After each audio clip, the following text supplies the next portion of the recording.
Hi guys, welcome to my YouTube channel and don't forget to like and subscribe. Today our topic is real estate, and in real estate today we are going to be discussing on how do I politely decline for Airbnb.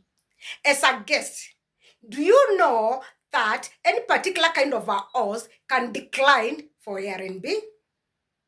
I know as a guest, you might start wondering, why should one decline for any particular kind of Airbnb, and yet you are putting down lots of resources in order to occupy that particular kind of Airbnb?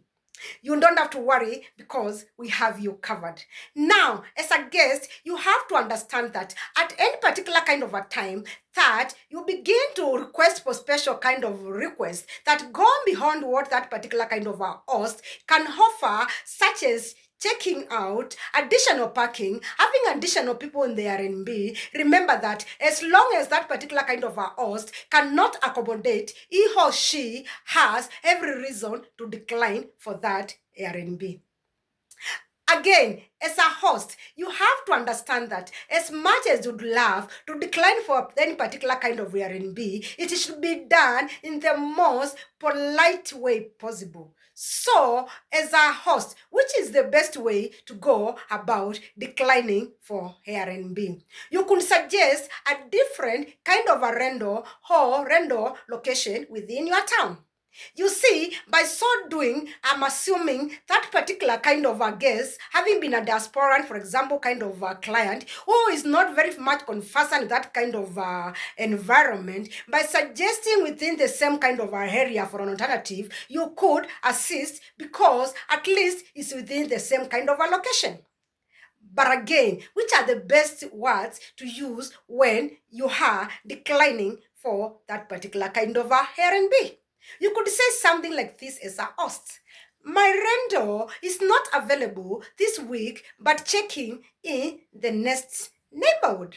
You see, by so doing, at least as a host, you have given alternative and you have not annoyed this particular kind of a guest. Because you have to remember that at any particular kind of a time, you as a host get into trouble with a kind of a guest, they could give a negative kind of a review that could affect your kind of future kind of prospects.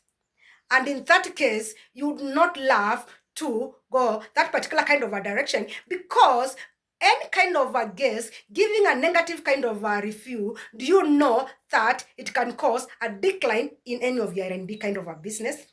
And of course, you not want to do that. So it is always very important for any particular kind of a host at any particular kind of a time that they feel they would love to decline for any particular kind of R&B. They use the most professional and polite way possible in declining that particular kind of Airbnb. Now you know, as a host, next time you'd love to decline for any particular kind of Airbnb, you know the best ways to go about it. And it's all that for today. Till next time, have yourself a wonderful day.